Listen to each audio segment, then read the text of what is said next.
Hey, da ist Anna Zöllig. Zusammen mit meinen Freundinnen hatte ich in deinem Alter eine Detektivinnenbasis. Krieg, Krack, Kreh haben wir geheissen. Kritisch, krass, kreativ. Ist ja kein Witz. Und auf unserer Basis da haben wir uns einmal getroffen, um unsere Fälle besprechen. Bis ich irgendwann gemerkt habe, ich glaube, ich bin doch keine Detektivin. Aber hey, weißt du, wie toll? Stell dir vor, du hättest eine eigene Detektei. Ja, genau das haben Paula und Jeremy. Sie haben ihre Abfalldetektei und sie sind den Abfallsünder auf der Spur. In ihrem neuesten Fall, da geht es um... Weißt du was, ich verrate es dir noch nicht. Gescheiter, du lehnst jetzt zurück und hörst einfach selber. Das ist der neue Fall von der Abfalldetektei. Die Geschichte, die wir hören, heisst «Das Geheimnis der Bündbrache». Yo, Abfalldetektei, let's go! Hast deine Plattensammlung vorgehört und dir anders überlegt? Ein grosses Kaffee-Deckel-Album mit dem Güssel rausgedreht, das Tüchli vorgerührt, wo die Zahnspangenentwicklung war. Sind deine Ton schon original Michel Platini gsi?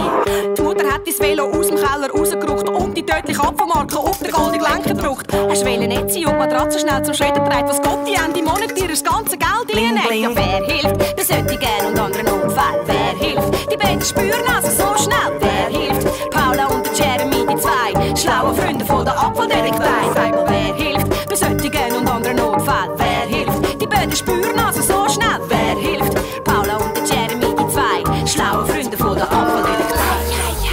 Hey, Sommer!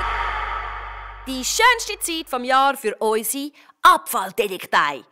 Fahrten mit dem Güsselwagen von meinem Vater voll im Schuss so. Das Fenster ist unten, linken Arm ist aus. Mit meinem Co-Detektiv Jeremy in der Kirchungsverbrennungsanlage den Griffarm bedienen, Arschbomben in den See, Lagerfeuer, Verfolgungsjagd in der Nacht.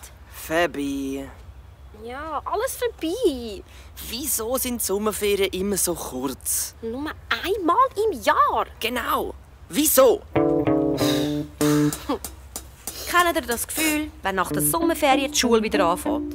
Es ist immer noch gleich heiß, aber du darfst nicht in den See. Du hättest Millionen Ideen zu machen, aber musst still sitzen. Der Morgen würde ja wirklich vorig lange. Aber nein, am Nami ist auch noch Schule.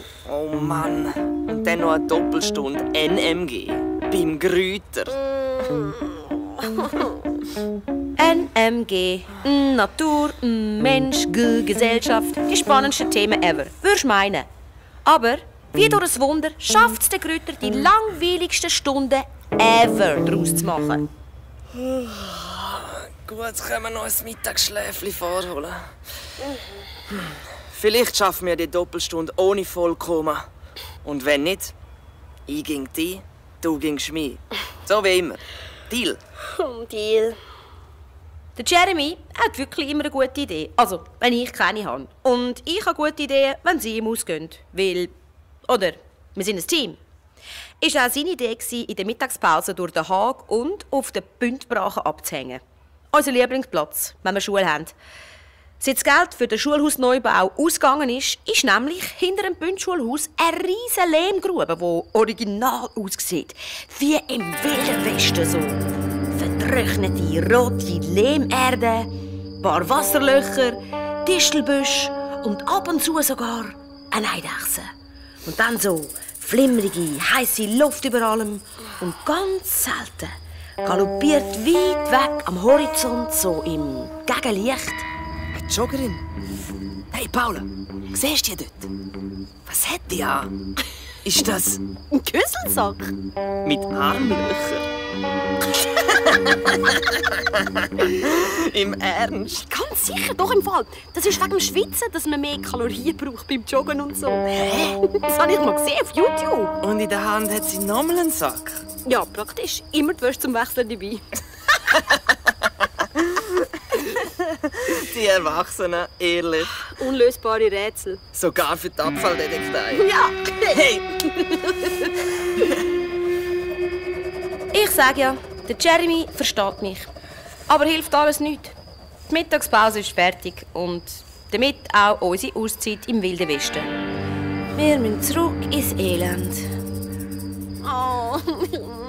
So, genug jammert jetzt, Paula. Komm, schlimmer wird's nicht mehr. Ja.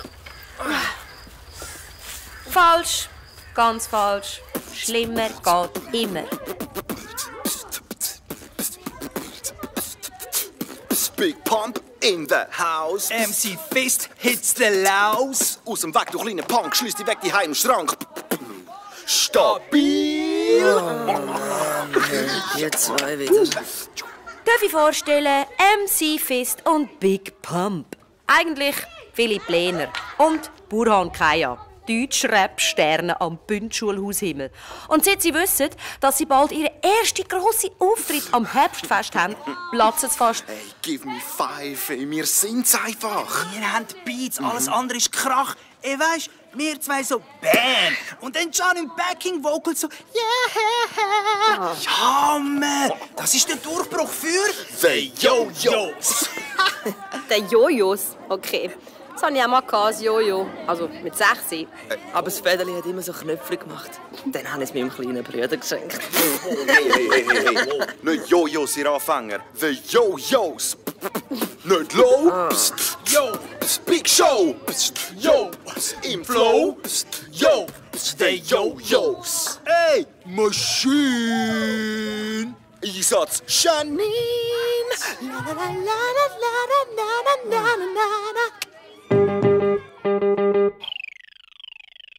Janine, zugeben, die werten das Ganze auf. Unsere Klassenschönheit mit einer Stimme wie von einer anderen Welt. Hammer. Sie hat sogar schon Anfragen von einem Talent Scout und so.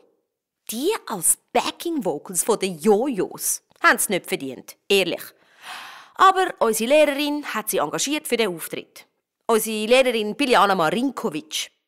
Sport, BG, Franz und Musik. Und brutal ehrgeizig in allen Fächern.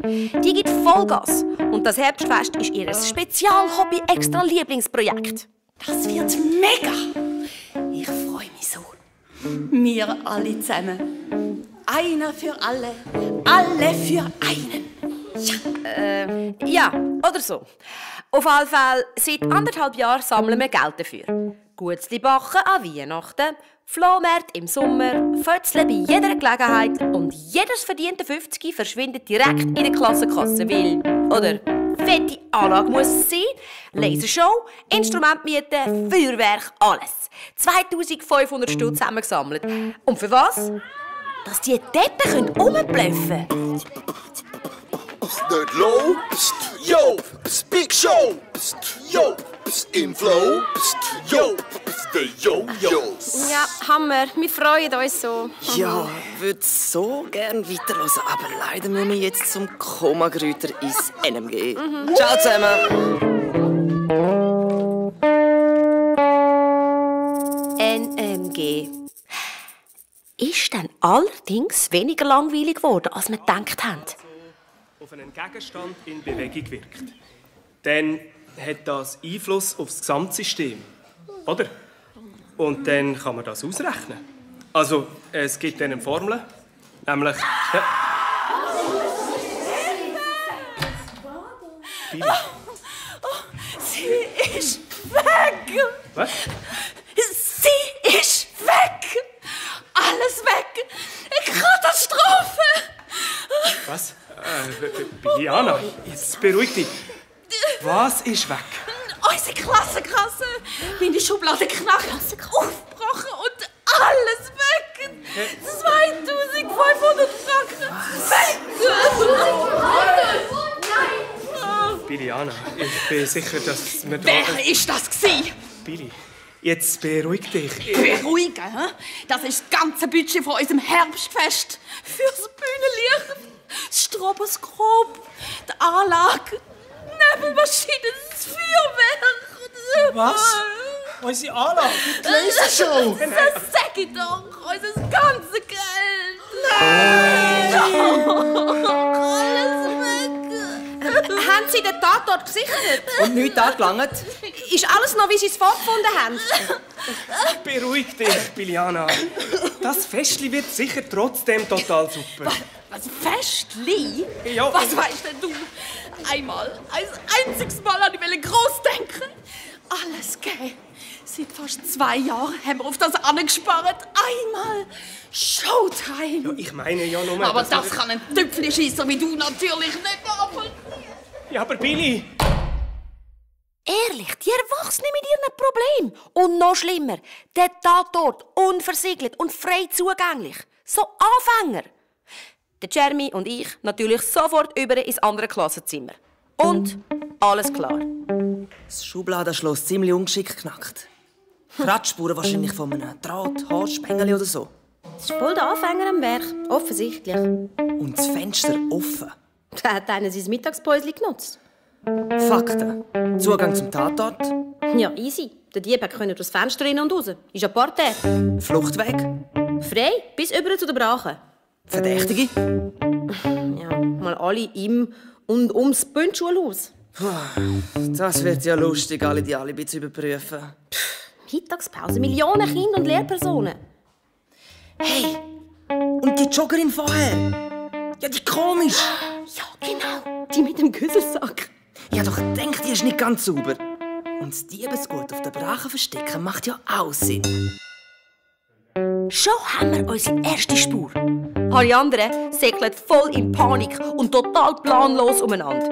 Bis endlich irgendjemand der Polizei anruft. Und unser alter Freund, der Kommissar Rezzoli, dann auftaucht. Stunden später. Der macht den Dienst nach Plan und schaut am Haupteingang routiniert allen in die Rucksäcke. Und uns, die Abfalldetektive mit unseren wichtigen Beobachtungen, die schickt er einfach heim. Ah! Das macht mich so hässig. Paula, professionell bleiben. Ja, das würde ich ja gerne, aber der lässt mich ja nicht. Herr Rezzoli, was? Also, es ist wichtig, wir müssen etwas sagen. Paula, ich weiss, was du sagen willst. Und ich sage auch immer das Gleiche. In so Fällen müssen einfach Profis sein. Aber, Herr Rezzoli, wir haben doch schon immer können... Seid doch froh. Ein freier Nachmittag, ihr könnt an den See. Also ich hätte da nicht zweimal überlegen als Bub. Aber Herr Rezzoli, die Abfalldetektive hat doch bis jetzt immer helfen. Nichts ist, Paula. Da gibt es nichts zu diskutieren. Komm jetzt, Paula. Wir holen das Velo. Genau. Ab die Body, komm, hau jetzt. Ehrlich, egal wie viele Fälle du schon gelöst hast, wenn es ernst wird, schicken einem die Erwachsenen heim, wie die letzten Kindergärtler. Menno. Hey, schau dort. Big Pump und MC Fist auch nicht mehr so stabil drauf. Hey, Moment. Hey, ihr seid doch auch nach der Mittagspause von der Bündbrache hergekommen. Hä? Wir? Genau. Was habt ihr getrieben zwischen 20:12 und 2:15? Hey, willst du uns verdächtigen? Wow, chill mal deine Base. Wieso sollten wir? Dieser Auftritt wäre unser Durchbruch gewesen. Und überhaupt, hast du eigentlich ein Alibi? Hä? Weil ein Motiv hast du eindeutig. Schau mal dein Velo an. Hey. Du bist ja voll klar knapp in Kasse. Hey. Voll der Rostköppel. Oh, jetzt wird's aber persönlich. Nicht auf mein Velo, Marke Schredderüberleber. Paula. Pass auf, was zeigst du? Vollhonk! Paula. Hat es dein Güsselpapi von der Tour heimgebracht? Okay, warte. Paula. Lanz, der probiert nur abzulenken. Kommst du einfach nicht durch damit? Paula, professionell bleiben. Abflug jetzt. Ja, Abflug. Wartet nur, wir sind einfach noch nicht fertig. Jetzt komm.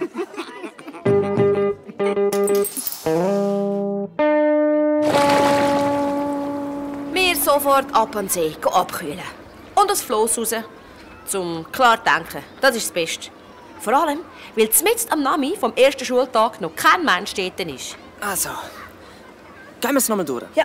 Die Klasse ist mehr oder weniger unverdächtig. Hä? Sonst hat der Kommissar Rezzoli etwas gefunden. Was, wieso? Man kann das Diebesgut ja auch verstecken irgendwo. Eine Klassenkasse mit etwa 1,5 Kilo Münze. Nicht so einfach auf einem Schulhausgelände, oder? Aber wenn du etwas geklaut hättest, im Bündschulhaus, und würdest verstecken, wo würdest du hin? Du meinst vom Klassenzimmer aus? Ja. Wahrscheinlich schon zum Fenster raus und dann... Ja, die Bündbrache natürlich. Vergraben oder so. Man läuft nicht einfach so mit 2500 Stutz in Münze auf einem Schulhausareal rum. Scheppert ja wie blöd. Die Bünd brauchen Mist. Wir hätten direkt dort hin. Oh, die Jojo-Deppen, die haben mich voll draus gebracht. Weißt, die sind so nervig. Hey, reg dich nicht auf, Paula. Wenn der Dieb unsere Klassenkasse auf der Brache vergraben hat, muss er sie ja auch wieder ausgraben. Stimmt. Und das macht er sicher nicht mitten am Tag, wenn die Polizei noch am Tatort ist und der Rezzoli alle filzt. Genau. Jeremy, wir beschattet die Bühne brachen. Heute Nacht. Deal? Deal. Und jetzt? Arschbombe!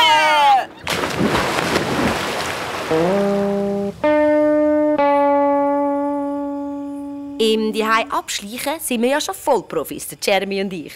Und so kriechen wir im Licht von unseren Handylampen kurz nach dem Eindunkeln durch den Hag auf die Bühne brachen. Mististler. Wo geht's auch? Also, wir fangen hier an und gehen am Hang nach rauf, würde ich sagen. Und dann den nächsten Streifen einfach wieder durch ab. Und immer abchecken, Fußspuren, Grabstellen und so Sachen, okay? Hey Paula, ich glaube, wir sollten in den Hai. Bald fängt es hier an zu schiffen. Da! Ich habe etwas! Ein Plastiksack. Ich verreck. Unsere Klassenkasse. Nicht direkt. Eher so. Liebes Werkzeug. Da! Schau mal. Eine Schaufel. Naja, ein Schäufeli. Ja, die soll ja schließlich kein Grab ausheben, sondern ein Kessel vergraben, oder? Trotzdem, was hat's noch? Was ist das? Ach so, so eine Maurerkelle. Da hat es noch verschiedene Meißel und ein Zahnbürstchen.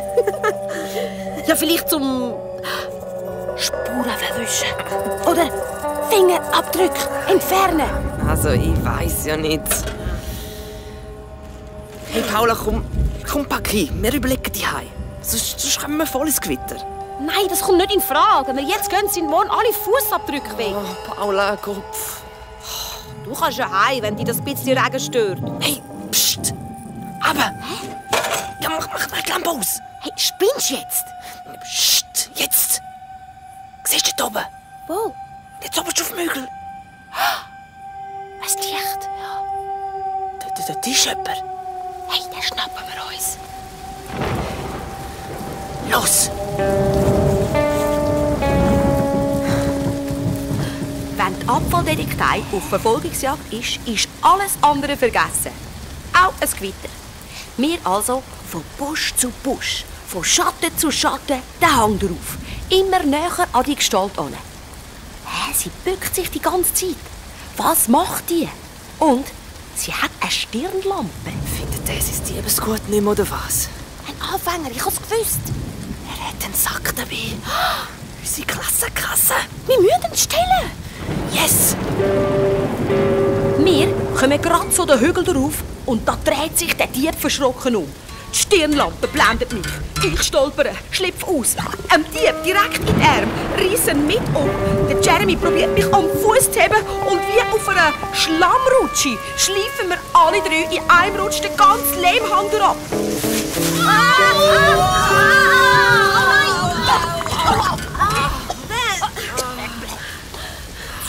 Jeremy? Paula? Alles okay? Was ist passiert? Und im Licht von der Stirnlampe von dem Schlammmonster wäscht der Regen den roten Lehm ab und vorne kommt ein Güsselsack. Das ist ja die Joggerin von heute Mittag. Ihr seid Kind? Sie haben unsere Klassenkasse gestohlen. Ich? Was? Spinnt ihr? Das sagt ein Schlammmonster in einem Güsselsack mit 2500 Stutz im Plastiksack. Hä? Her damit! Hey! So. Und? Was ist drin? Wie ist das Geld? Das ist Güssel. Einfach Güssel. Güssel? Oh, jetzt langt's, ihr kleinen Rotzlöffel. Überfallt mich aus heiterem Himmel auf meiner Blogging-Runde. Blogging? Ja, noch nie etwas von Blogging gehört. So etwas schimpft sich dann Klimajugend. Blogging ist eine Mischung aus Joggen und Blocken, schwedisch für Auflesen. Eine Kombination von Fitness und Abfallsammeln. Das Nützliche mit dem Gesunden verbinden. Bucken, auflesen, strecken, weiterlaufen, Kniebeugen, Intervalleffekt, dehnen, alles inklusive. Und Umweltschutz obendrauf. Ah, cool. Also, und das machen Etwa Sie? 2 Millionen Menschen machen das, und zwar täglich. Nach? Am Mittag ist es zu heiß für eine längere Tour wegen Mozon. Schon mal davon gehört? Ja. Ja, darum mache ich noch eine Mitternachtsrunde. Bei dem Wetter? Es gibt kein schlechtes Wetter, nur mal falsche Kleider. Ich glaube, wir müssen uns bei Ihnen entschuldigen. Ja. Im Namen von der Abfalldetektei. Entschuldigung. Es tut uns wirklich, wirklich leid. Ja, mega. Können wir Ihnen irgendwie einen Wasserschluck oder so anbieten? Nein. Kommen Sie. Ja, ich helfe Ihnen. Okay. Der Jeremy ist wirklich gut in diesen Sachen. So höflich sein und so. Ihm kann niemand lang böse sein. Und die Bloggerin hat schon wieder so ein bisschen durch ihre Schlammpackung gelächelt. Wir sind durch den Haag zu der Turnhalle und haben uns dort alle drei mit dem Aussenschlauch abgespritzt. Und wow, statt der Polizei anzurufen, hat die Bloggerin unsere ganze Geschichte gehört. Und hat sogar noch einen Tipp. Jetzt, wo ihr es sagt, ich habe dort unten auch schon ein Licht gesehen, auf meiner Mitternachtssonne. Was, ein Licht? Ja, irgendjemand mit einer Taschenlampe. Aber ja, es war mir zu unheimlich, um zu schauen. Also, wo genau? Ja, dort, in der Grube unten. Also, beim Zahnbürstchen versteckt, dort wo... Hey, pst! Paula! Schau! Dort ist jemand! Tatsächlich! Ein Schatten duckt sich zwischen die Büsche. Genau dort, wo wir das Diebeswerkzeug gefunden und... Oh Mist! Liegen lassen haben. Achtung!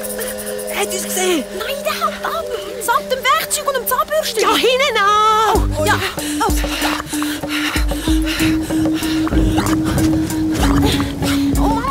Schneller! Mami!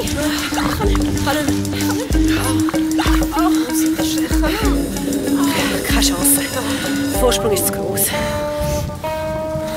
Irgendwie kennt der kennt sich, glaube ich, aus da, das merkt man.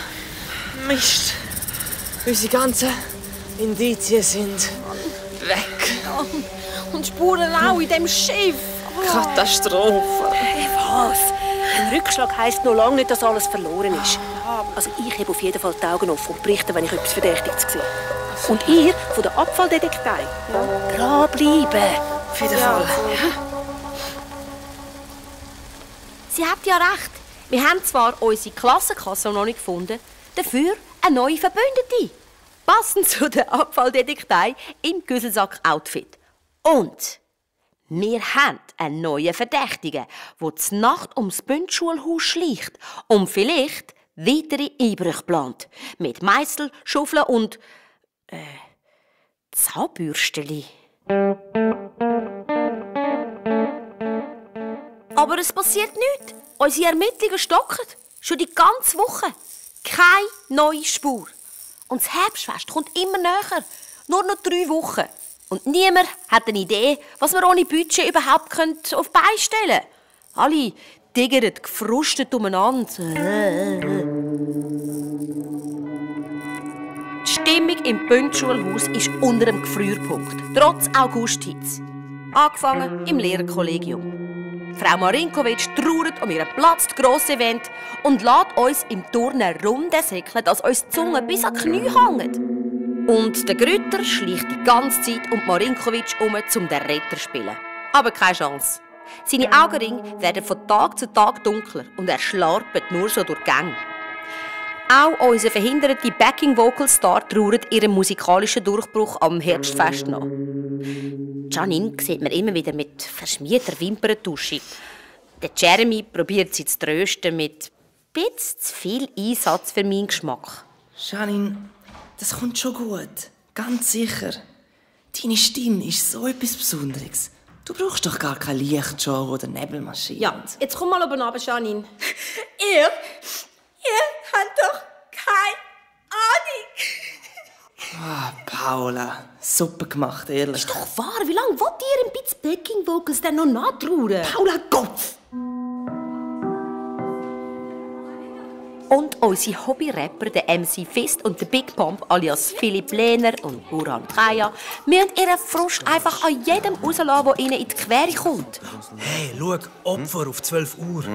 Aus dem Weg, du kleiner Punk! Schließ dich weg, die Heimschrank. Ist ja gut. Bodycheck! Schon ist er weg. Hey, tischt ab, ihr Vollhungs! Big Pump! In der Mann, Haus, echt MC nervig. Fist. Hits Laus! Stabil! Ätzend, ehrlich. Wir müssen den Fall endlich lösen, sonst drehe ich durch. Jetzt haben wir aber zuerst mal NMG. Oh, schau, der kommt ja schon, der Koma-Grüter. Stimmt, der Grütter. Herr Grütter? Ja? Können wir noch mal ins Klassenzimmer die aufgebrochene Schublade untersuchen? Vielleicht haben wir noch etwas übersehen. Nein. Bitte! Komm, nicht in Frage. Ich meine, ich Ich glaube nicht. Und ich bestehe drauf. Ihr überlasst das der Polizei. Oha. Blöde Hefte. Ja, warten Sie, ich helfe Ihnen. Der Kommissar Rezzoli war schon x-mal auf unsere Hilfe angewiesen und er hat es noch nie bereut. Paula. Wir müssen den Tato. Paula! Hä? Komm, es langt. Der Kommissar Rezzoli macht das schon. Hey, spinnst du jetzt? Da, Ihre Heft, Herr Grüter. Endlich kommt mal jemand zur Vernunft.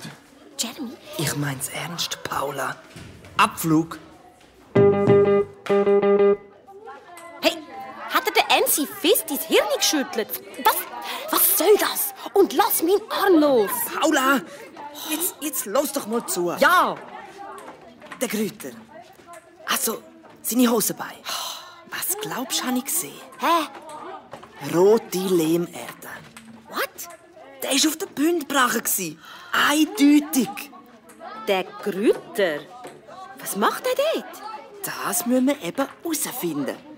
Und ihm nicht auf die Nase binden, dass wir umspionieren und ihm auf der Spur sind. Unserem neuen Hauptverdächtigen? Genau. Also jetzt, wo wir uns das alles mal genauer durch den Kopf gehen lassen, ergibt dem Grütter sein Verhalten schon ein ziemlich verdächtiges Bild. Die Augenringe sind ja schon fast nicht mehr normal. Und werden immer noch tiefer. Rote Lehmerde von der Bündbrache an den Hosenbeinen. Will uns nicht ins Schulzimmer zum Tatort lassen. Und er zuckt jedes Mal zusammen, wenn man ihn anspricht.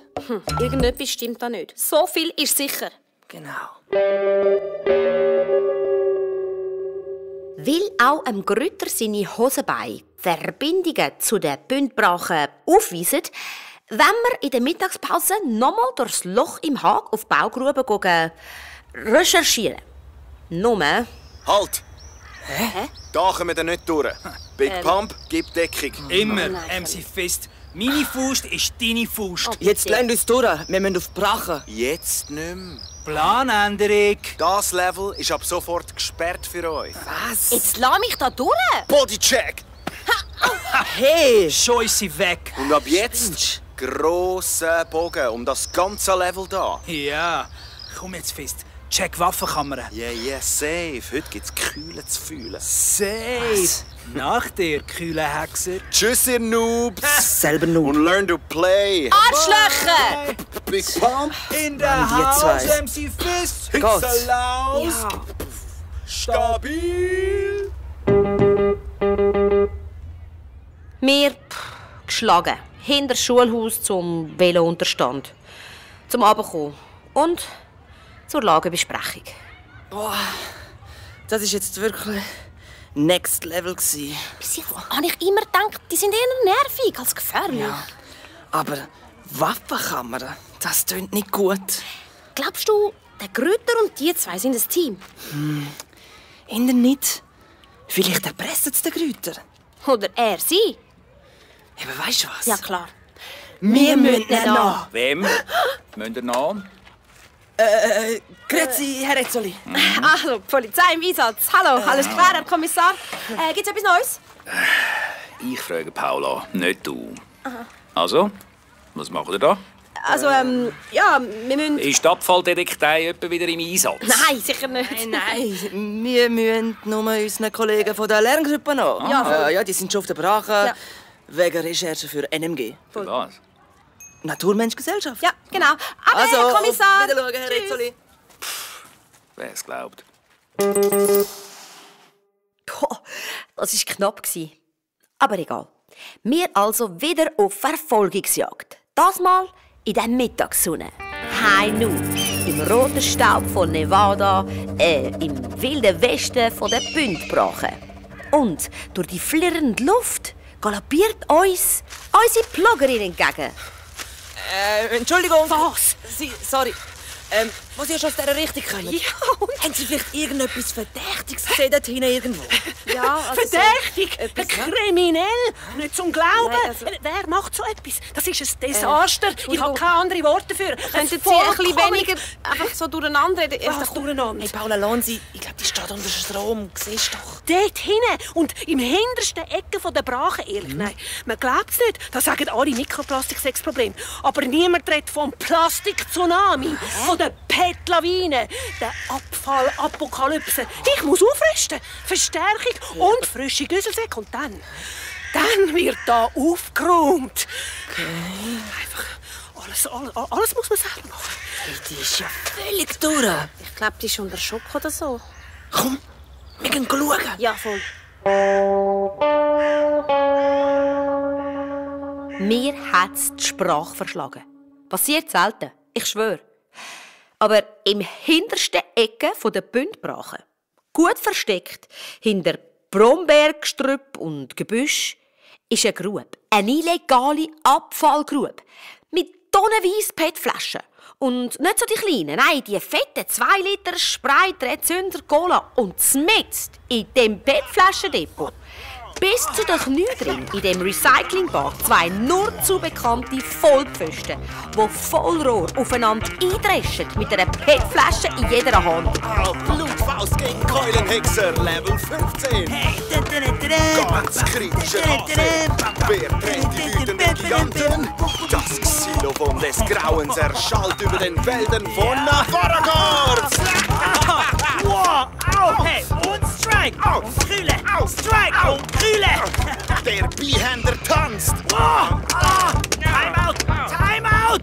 Yo, der Punkt geht an Keulenhexer, der zum 2. Mal das Level dominiert. Und bang, Au. Game over, gib auf, ouch. Oh, das gilt nicht. Sorry. Was macht ihr da? Scheisse! Ich habe ja gesagt, die finden uns. Full Damage.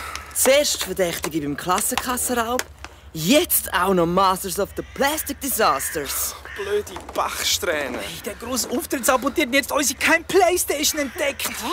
Niemandem verraten, Ja, bitte. Also irgendwie aber noch eine ziemlich beeindruckende Sammlung, muss ich sagen. Ja, irgendwie schon. Wir sammeln ja auch schon seit der 4. Klasse. What? Ist schon geil, oder? Unsere Waffenkammer. Sie sind ja schon die grössten Volldeppen, die ich kenne. Und auch echt total daneben. Aber, ehrlich gesagt, sieht es schon fast herzig aus, wie sie da so stolz in ihrem kühlen Sortiment stehen und so voll treuherzig verschwitzt in die Mittagssonne blinzeln. Und verglichen mit einer normalen Playstation ist das Ganze ja eigentlich echt kreativ. Ich könnte mir vorstellen, auch mal ihr Xylophon des Grauens auszuprobieren. Cool, kann ich das auch mal? Paula, Sorry. also, uns würde ja mehr interessieren, ob ihr irgendetwas zu tun habt mit der verschwundenen Klassenkasse. Ja, raus mit der Sprache. Sonst wandert eure Waffenkammer hier in die PET-Sammlung. Genau. Nein, bitte nicht. Wir haben nichts mit dem Diebstahl zu tun, ehrlich. Beweiset's. Und wie? Ja, wie? Heute Nacht begleitet ihr uns und helft, den Dieb zu fangen. Ah ja, also, genau. Aber zur Nacht ist es dunkel. Voll. Was du nicht sagst. Will der kühle Hexer sein Nachtlicht mitbringen? Keine faule Ausreden. Sind ihr dabei? Oder sollen wir die PET-Flaschen-Recyclingstelle anrufen? Nein! Fist, komm. Du schaffst das. Ich denke an unsere Playstation. Wir können jetzt nicht auf Level 15 aufgeben. Und mit der Klassenkasse könnten wir unseren Auftritt doch noch schmeißen. Big Show, yo! Komm, Fist. Fight with all you've got. With all you've got.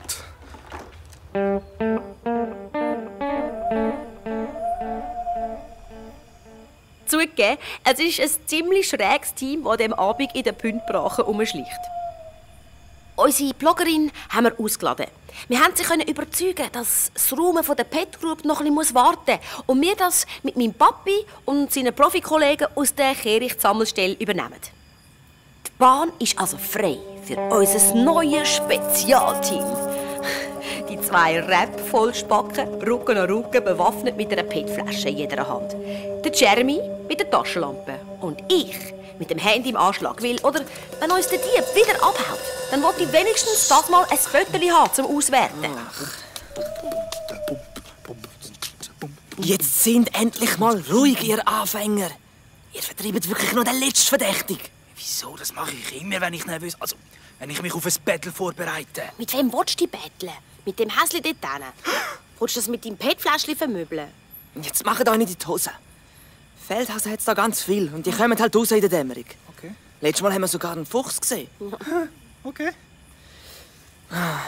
Komm, Paula. Wir müssen an die Stelle, wo wir das Diebeswerkzeug gefunden haben. Ja. Vielleicht finden wir dort noch eine Spur. Okay.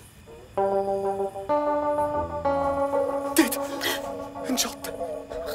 Schwör, da spukt's. In Zombies oder so. Hey, Fist, was hast du da in der Hand? Im Ernstfall bringt eine PET-Flasche vielleicht nicht so viel. Da ist etwas Massiveres nötig. Darum habe ich gedacht, nehme ich mal den Stock und... Das ist kein Stock. Was? Das ist kein Stock. Das ist ein... Jetzt ist sogar mir durch Mark und Bein. Wir rennen in alle Himmelsrichtungen davon. Aufstehen! Paula! Warte, wo ist das Handy? Paula! Ich has, warte. Los! Schnell! Unsere Rapstars fielen durchs Loch im Hag wie zwei Überschallsternschnuppen. Und auch der Jeremy und ich werden erst langsamer, als wir daheim in der Brunnenstraße ankommen. Was ist das gsi? Ein Knochen und so ein riesiges Ding, sicher einen halben Meter. Das kann doch gar nicht sein. Warte. Ich habe, glaube ich, ein Foto auf dem Handy. Zeig. Vielleicht sieht man dort noch etwas mehr. Ja. Warte. Hä, was ist das? Sieht aus wie... Was? Zoom mal näher ran. Ja. Dort im Lehm. Schau. Hä? Was? Das sieht aus wie... Zähne. Nein, mehr als Zähne. Mein Gott. Viel mehr. Ein fettes Gebiss mit scharfen, spitzigen Reisszähnen. Das gibt's doch gar nicht. Glaubst du an Zombies? Heute irgendwie mehr als auch schon. Boah, also die Nacht bringt mich kein Zähnrost mehr auf die Bühne gebracht. Nein. Was für eine krasse Nacht für die Abfalldetektei. Der Grüter ist gar nicht erst auftaucht und der MC Fist und der Big Bob sind vielleicht Umweltsünder und Vollspacken, aber die haben weder Mumm noch Hirn genug, um wirklich kriminell zu werden. Dafür haben wir es inzwischen nicht mehr mit einem einfachen Klassendiebstahl zu tun, nein, sondern mit einer ausgewachsenen Zombie-Invasion. Der Fall ist einfach brutal krass verzwickt. Und nur noch knappe 3 Wochen bis zum Herbstfest. Wir brauchen Verbündete. Aber ob unsere Hobbyrapper, der MC Fist und der Big Bump, eher die Untersuchungen behindert, müssen wir noch schauen. Aber mit dieser Joggerin, die beim Joggen ploggt, also Abfall aufsammelt, also mit dieser Ploggerin, besser gesagt, haben wir schon mal eine ziemlich gute Spürnase im Team. Also, hallo? Also, zur Nacht treibt sich eine verdächtige Gestalt hier auf dem überwucherten Baugelände um. Ja. Bewaffnet mit Schäufeli, Meißel und einem Zahnbürsteli. Ja. Und ihr verdächtigt die Person, eure Klassenkasse mit 2500 Franken in Münz aus dem Bündschulhaus gestibitzt zu haben. Nicht gestibitzt. Gestohlen. Genau, und vergraben. Also irgendwo dort. Weil wir haben das Schäufeli und so mit eigenen Augen gesehen. Das sind alles wichtige Indizien. Außerdem betreibt sie mutmaßlich eine illegale Bettflaschendeponie ganz hinten auf der Bündbrache. Nein. Das ist unsere. Genau, das ist unser Geheimort für Kühlenduell. Yep. Also unsere Waffenkammer. Also... Dort geben sich der MC Fist und der Big Bump mit leeren Bettfläschchen auf den Grind. So hobbymässig. Wenn du das so sagst, tönt es voll uncool. Ja. Voll. Wir haben dort eine eigene Playstation, sozusagen. Mit so verschiedenen Level und allem, aber halt in echt. Ja, voll. Hey, wir sind schon auf Level 15. Und ich führe. Nein, ich. Nein, wenn man es genau Stopp! Time out, ihr kühlen Profis. Gut. In der Lehmgrube hinter dem Bündschulhaus hat es eine Zombie-Armee, die zur Nacht ihre Knochen aus dem Schlamm schwingt und ihre Zähne fletscht. Ich schwöre, ich hatte den Knochen ja in der Hand. So ein fettes Teil, ich schwöre. So voll krasse Zombie-Apokalypse. Oha, Zombie-Apokalypse. Ja, Also vielleicht haben wir das Ganze einfach auch falsch interpretiert. Aber ich habe es fotografiert. Hey, so gross. Ich schwöre. So gross. Nein. So. Zeig mal, Paula. Ja, zeig. Da. Das sind doch... Zoom mal an. Das sind doch 10, ja. Eben. Tatsächlich. Also auf jeden Fall sieht es schwer noch aus. Wenn er verschwunden. Ja, wir sind auf der Flucht. Ja, und im Stock dunkel. Hey, hinter uns eine Zombie-Armee. Aus dem Weg! Jo, sie fletscht 10. Jo, das ist Zombie-Armee. Jo, halt mich ein! Jo, lass mich sein. Jo, Gruselshow! Jo! Fokus, Paula, Fokus. Ehrlich, langsam mache ich mir Sorgen. Sorry. Also, da gibt es nur eins. Wir müssen das überprüfen. Okay. Was? Ja, wir gehen zu dieser Stelle. Nein, nie im Sorry. Leben. Vergiss es. Nein. Ciao zusammen, Nein, sorry. weißt du was? Das mache ich Nein, nicht gar mehr. nicht. Ich kann Fall richtig. Wir sind so feige. Okay, der Philipp Lehner alias NC Fist und der Burhan Kaya alias Big Pump fallen heute aus.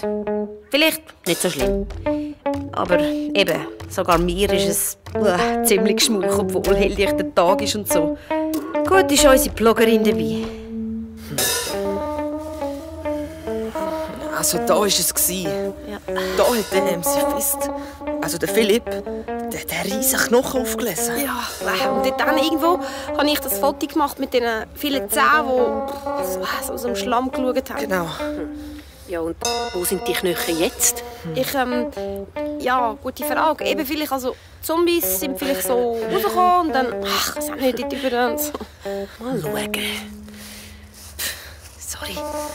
Ich glaube es irgendwie selber nicht mehr. Ich doch auch nicht. Aber wir haben es doch beide gesehen. Ich fasse es nicht. Da ist er. Wer? Der Abdruck von dem Gebiss. Da, im Lehm. Ja, hast doch gesagt. Siehst du da? Der Abdruck. All die spitzigen Zähne und so, aber der Schädel ist weg. Also, doch Zombies. Innen nicht. Ausser die Zombies tragen alle Birkenstöcke. Was? Da, schaut. Die Abdrücke überall, das sind eindeutig Birkenstock-Sandalen. Birken was? Die Finkenmarken, so Ökoschuhe, so wie... Adiletten für Alte. Tatsächlich. Überall Fußabdrücke mit Birkenstockmuster. Und die Birkenstöcke haben wegen dem speziellen Sohlenmuster und der roten Erde, die darin stecken bleibt und auf dem Asphalt abbröselt, eine Fußspur gegeben, wie im Detektiv-Lehrbuch. Vom Zombie-Gebissabdruck führt es uns quer über Pündbrachen bis zu einem Loch in der Absperrung, von nicht einmal wir von der Abfalldetektei gekannt haben. Hinter dem Schulhaus durch, Richtung Schulgarten und dort über ins alte Gartenhäuschen. Da durch.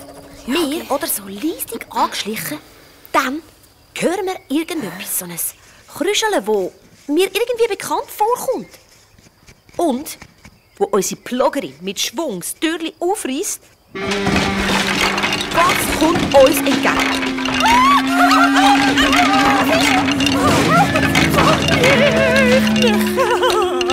Knochen tatsächlich! Und mitten in den Knochen ein fuchsteufelswildes Gesicht. Geht's noch? Was soll das? Jetzt kann ich alles nochmal aufbauen. Gottfried Stödeli am Haken hinten runter. Die Knochen, die sind... Das ist kein Zombie. Das sieht ja aus wie ein Dinosaurier. Das ist ein Dinosaurier-Skelett.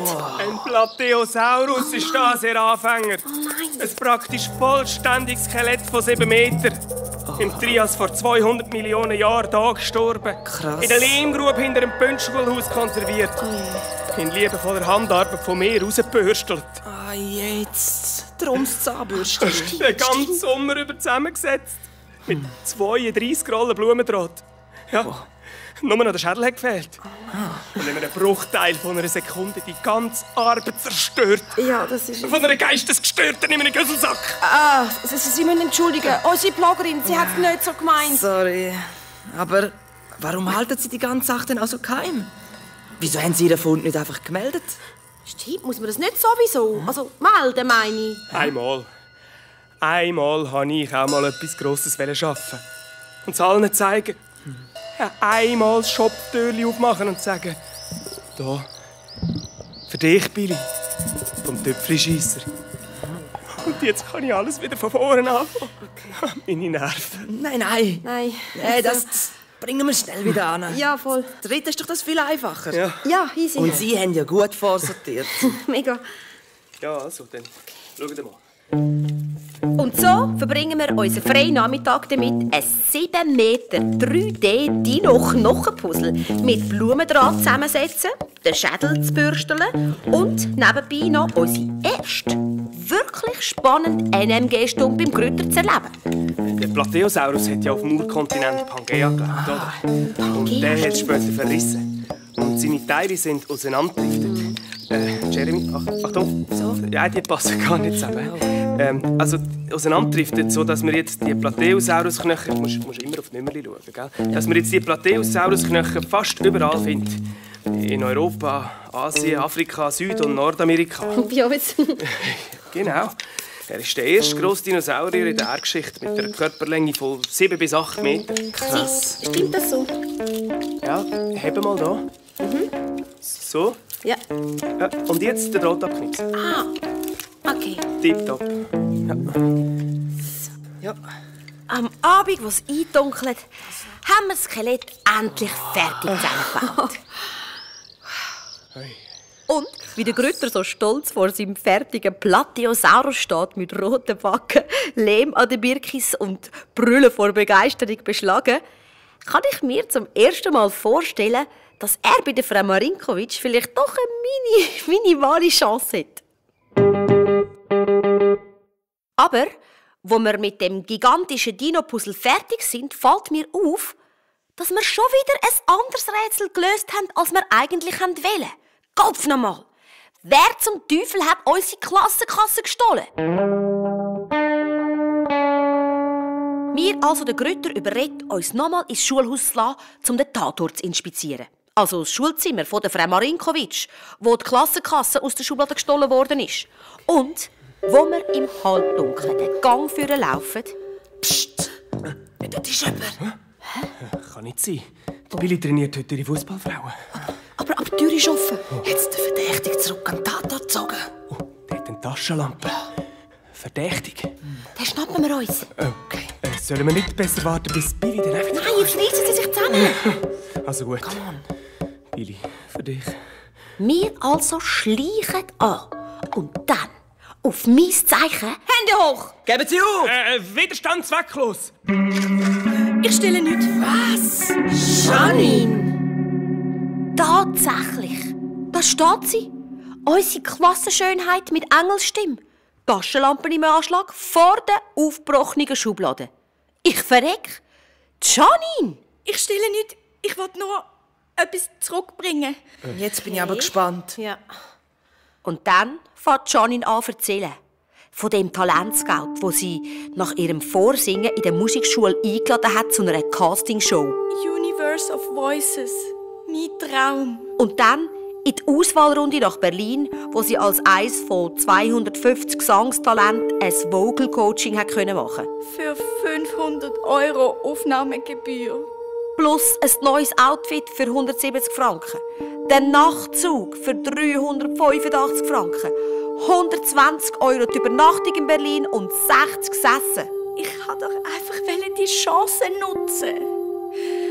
Und die Mami hat mich nie fahren lassen, wenn sie gewusst hat, wie die uns abzocken. Die Klassenkasse hat die auch sofort wieder zurückgezahlt, vom Preisgeld. Ganz sicher. Aber in Berlin hat der Vocal Coach auch noch extra gezahlt werden.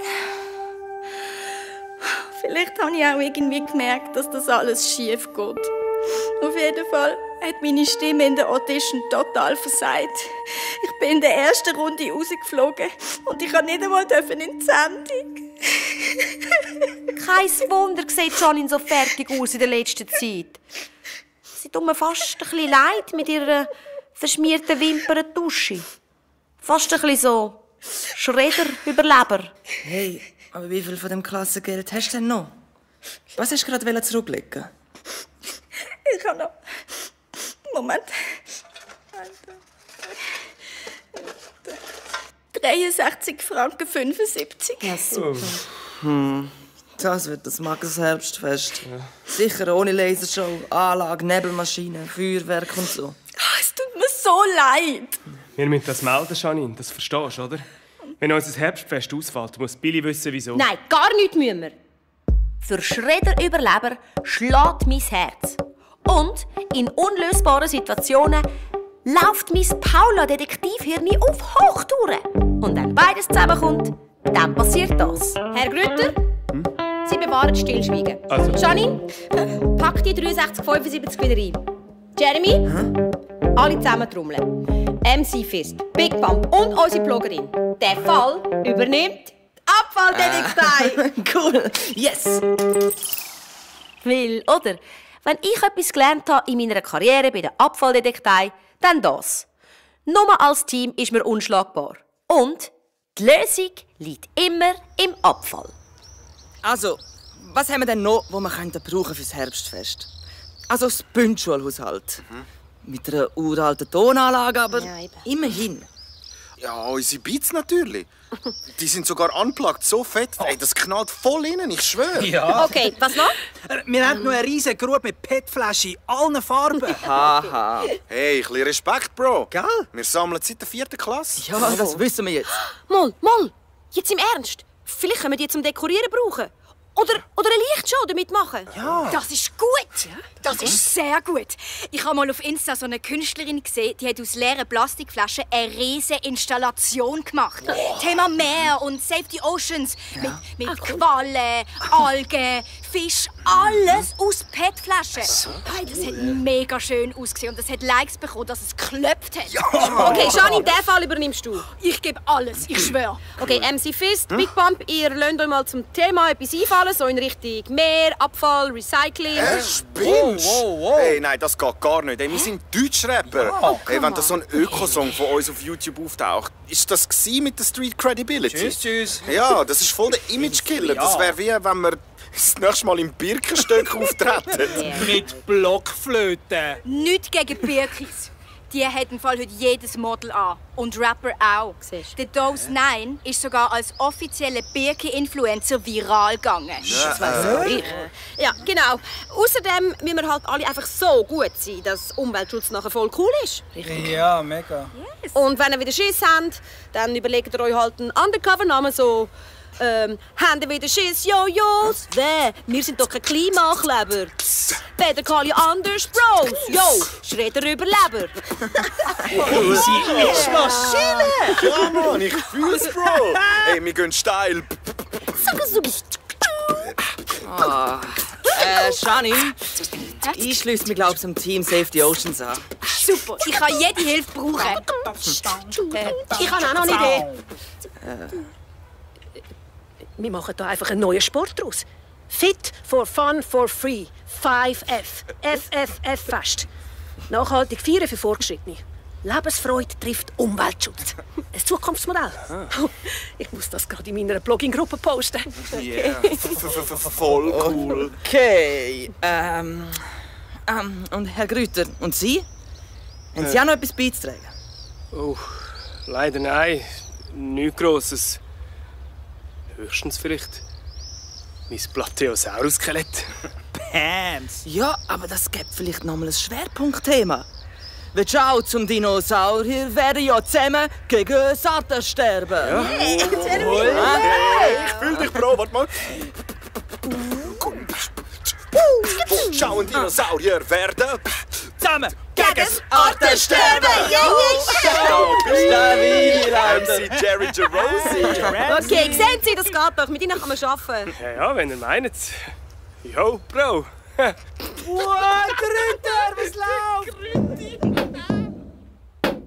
Die restlichen 2 Wochen bis zum Herbstfest erkennt man das Bündschulhaus nicht mehr.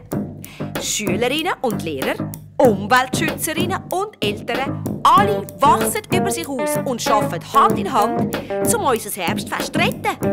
Mein Papa Moses leert mit seinen Beladern die illegale PET-Flaschengrube und bringt alles ins Schulhaus.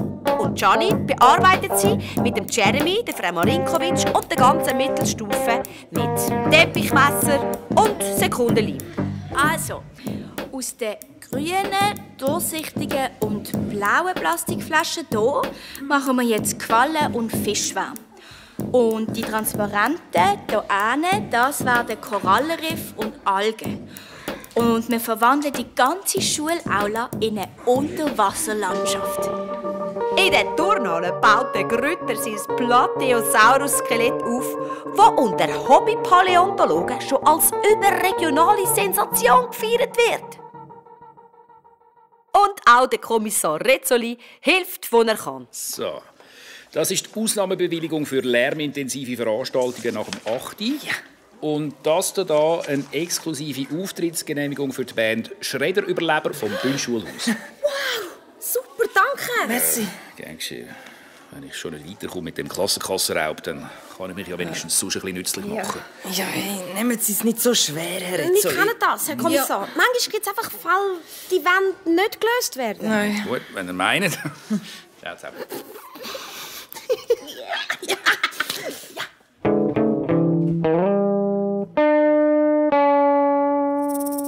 Und endlich ist es soweit. Das Bünd Herbstfest zieht so viele Besucher an wie noch nie. Unser Schredder-Überleber-Top-Konzert wird gefeiert.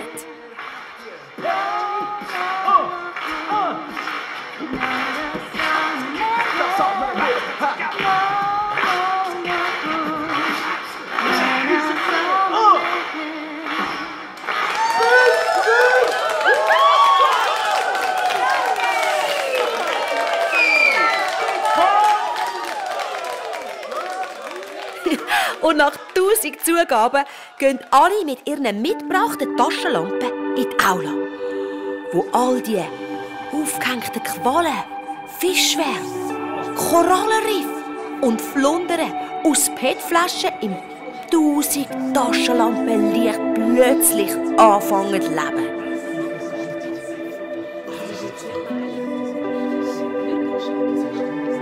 Es ist eine absolut verzauberte Nacht.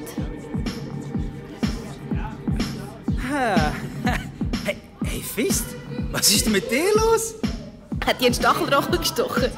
Und du bist wieder einem Zombie begegnet. Schlimmer. Viel schlimmer. Was ist los? Dort hinten im Geräträumchen. Was ist dort? Ich kann nicht hinschauen. Grüter und Marinkovic! Lehrerkutsche! Schnell weg!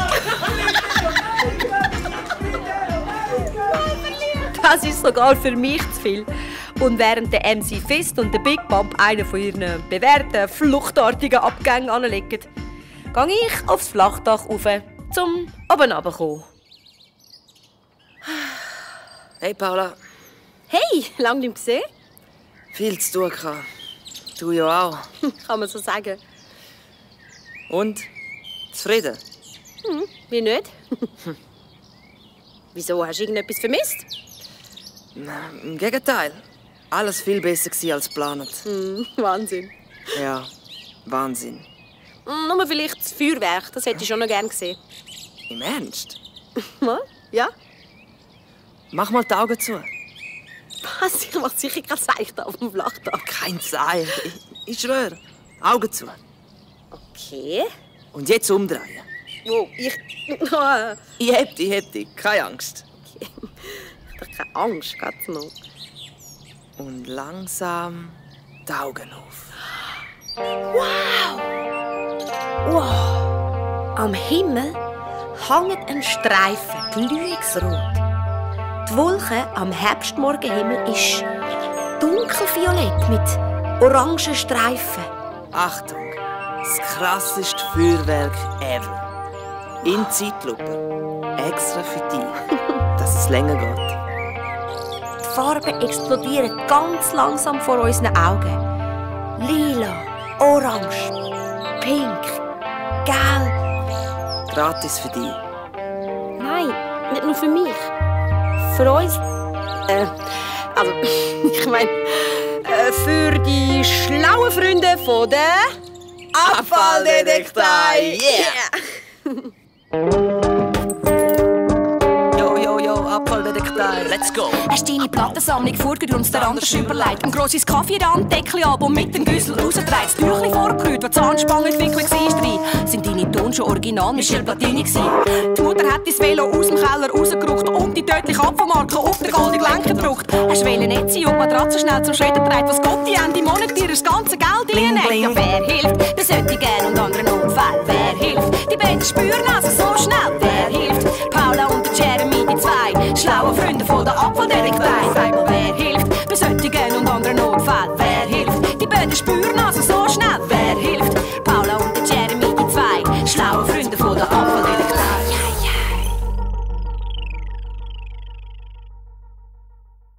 Was für ein schönes Happy End für die Abfalldetektei. Bock auf mehr so spannende und lustige und schöne Geschichten? Dann ab auf srfkids.ch oder einfach den Podcast SRF Kids Hörspiele abonnieren. Bis gleich, Anna Zöllig mein Name.